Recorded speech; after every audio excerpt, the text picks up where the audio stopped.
Je pense que le codex vient à point nommé parce que jusqu'à aujourd'hui, les bases de données qui existent où on indexe les revues et les publications sont beaucoup des bases qui ont été conçues sans l'Afrique. J'allais citer le Scopus, Web of Science.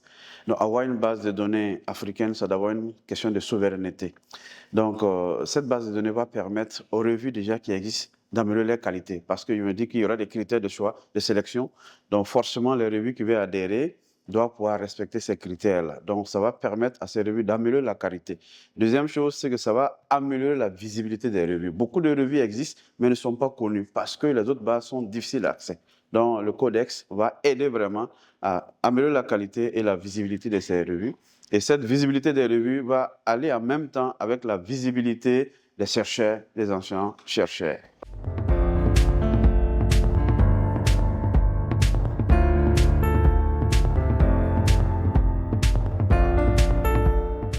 J'en verrai deux. Effectivement, le codex, s'il est utilisé et si les porteurs de revues font l'effort de venir faire référence sur leur revue, finalement, c'est un bon instrument de cartographie et d'inventaire de ce qui se passe, de l'écosystème d'édition au sein de l'espace CAMES. Et de ce fait, il va permettre de faire un diagnostic et par là, ensuite, de proposer des recommandations opérationnelles aux porteurs de revues, de mettre en place des formations pour assurer une plus forte professionnalisation et une meilleure pérennité et du coup une montée en qualité des revues qui viendront se faire indexer par le codex. Des mesures qui doivent aller à l'endroit des revues, comme nous la SWACHIM. On a besoin que le codex, à travers le CAMES, puisse vraiment former les équipes éditoriales. Parce qu'aujourd'hui, beaucoup de gens publient, mais chacun a son format. Les formats ne sont pas standardisés, ce qui fait qu'on a des difficultés à retrouver souvent les publications des uns et des autres sur le net.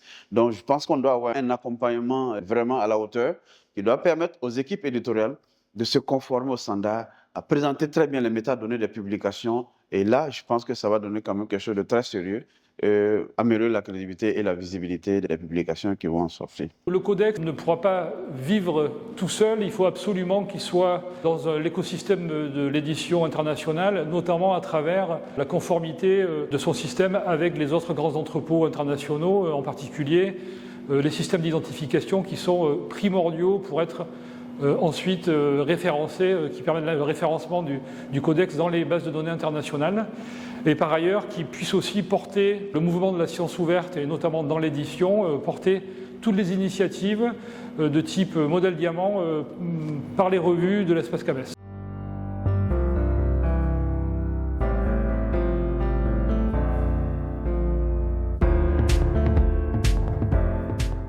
Je pense qu'il y a plusieurs défis. Le premier défi, c'est le défi de la communication.